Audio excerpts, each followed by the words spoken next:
Jadi teman-teman, pada kesempatan kali ini saya akan membawakan materi mengenai sejarah pemikiran Timur dan Barat. Jadi kalau terkait sejarah pemikiran Timur dan Barat itu tentunya mengacu pada sejarah pemikiran manusia yang berkembang di dua wilayah geografis yang berbeda, yaitu Timur dan Barat.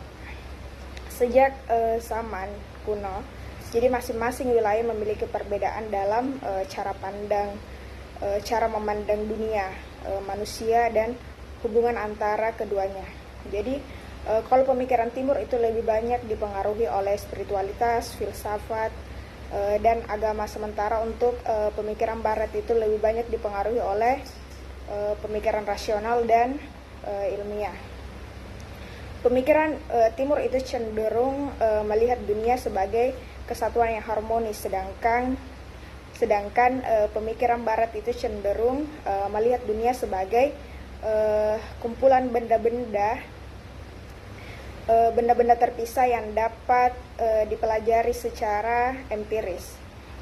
Pada zaman kuno terdapat pemikiran-pemikiran Timur seperti Hinduisme, Buddhisme, Konfusianisme, dan Taoisme. Jadi masing-masing memiliki pandangan unik tentang alam semesta, manusia, serta cara hidup. Hinduisme misalnya mengajarkan bahwa alam semesta itu adalah suatu kesatuan yang harmonis, dan manusia itu adalah bagian dari alam semesta tersebut. Itu kalau Hinduisme. Kalau Buddhisme itu dia menekankan pada konsep pencerahan melalui meditasi dan pemahaman konsep karma. Jadi sementara itu pada zaman kuno juga terdapat pemikiran Barat seperti filsafat Yunani kuno. Jadi kita ketahui beberapa tokohnya seperti Socrates, Plato, Aristoteles. Jadi misalnya mempelajari berbagai konsep dan teori seperti metafisika, logika, etika, politik, dan estetika. Jadi mereka juga mempelajari ilmu alam dan matematika yang kemudian membuka jalan bagi perkembangan sains modern. Jadi pada abad ke-17, pemikiran Barat itu mengalami kebangkitan dalam bidang sains dan teknologi dengan munculnya tokoh-tokoh seperti Galileo Galilei, Isaac Newton, René Descartes. Jadi mereka itu mempelajari alam semesta melalui metode ilmiah yang kemudian membuka jalan bagi kemajuan sains modern.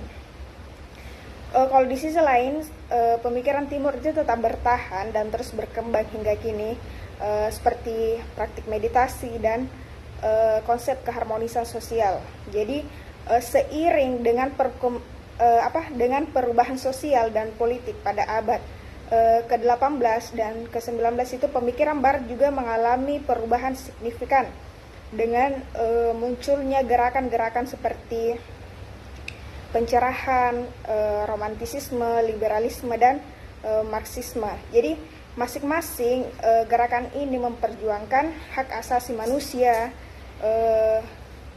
kebebasan individu, dan kesetaraan social equal. Jadi pada akhirnya kedua pemikiran ini tentunya saling mengisi dan berkembang, baik dalam bidang sains, filosofi, agama, dan sosial politik.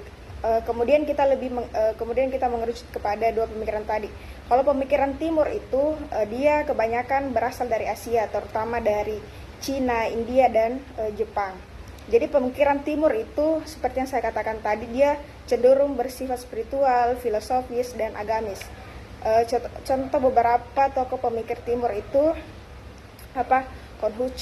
Konfusius, jadi adalah seorang filsuf politikus dan guru asal Cina yang hidup pada abad ke-5 sebelum Masehi. Ia dikenal sebagai tokoh yang memperjuangkan moralitas, keadilan, dan kebijaksanaan dalam pemerintahan. Kemudian Buddha. Jadi Buddha itu adalah seorang tokoh spiritual yang berasal dari India. Ia hidup pada abad ke-6 sebelum Masehi dan dia mengajarkan tentang kehidupan yang bebas dari sebuah penderitaan melalui jalan delapan laku kayak gitu. Jadi kemudian Lao Tzu itu adalah seorang filsuf asal Cina yang hidup pada abad ke-6 sebelum Masehi. Ia dikenal sebagai pencipta konsep Taoisme. Jadi ia mengajarkan tentang prinsip alam semesta dan kehidupan yang seimbang. Kemudian kalau pemikiran Barat itu dia berasal dari Eropa, terutama Yunani dan Romawi. Jadi pemikiran Barat itu cenderung bersifat rasional, ilmiah, serta filosofis. Seperti yang saya katakan di awal, jadi beberapa tokoh pemikiran Barat yang terkenal itu ada Plato. Jadi kalau Plato itu adalah seorang filsuf Yunani yang hidup pada abad ke-4 sebelum Masehi. Ia dikenal sebagai pendiri akademi sebuah sekolah filsafat yang terkenal di Athena. Jadi Plato itu juga dikenal karena konsep-konsepnya tentang realitas, kebenaran, dan keadilan. Kemudian yang kedua itu Aristoteles. Jadi Aristoteles itu adalah seorang filsuf Yunani yang hidup pada abad ke-4 sebelum Masehi. Ia merupakan, menurut Plato, tadi yang pertama saya jelaskan, ia merupakan satu tokoh penting dalam sejarah filsafat. Jadi beberapa konsep yang penting dikembangkan oleh Aristoteles itu ialah terkait metafisika, etika, dan logika. Kemudian yang terakhir itu ada Franz Bacon. Jadi dia ilmuwan asal Inggris yang hidup pada abad ke-16. Ia dikenal sebagai tokoh penting dalam sejarah Islam pengetahuan karena konsepnya tentang metode ilmiah. Jadi kalau kita mengenal metode induktif, dialah pencetusnya. Namun yang ingin saya sampaikan teman-teman, pemikiran Barat dan Timur itu memang memiliki ciri khas masing-masing. Namun keduanya itu memiliki peran yang sangat penting dalam perkembangan ilmu pengetahuan serta teknologi.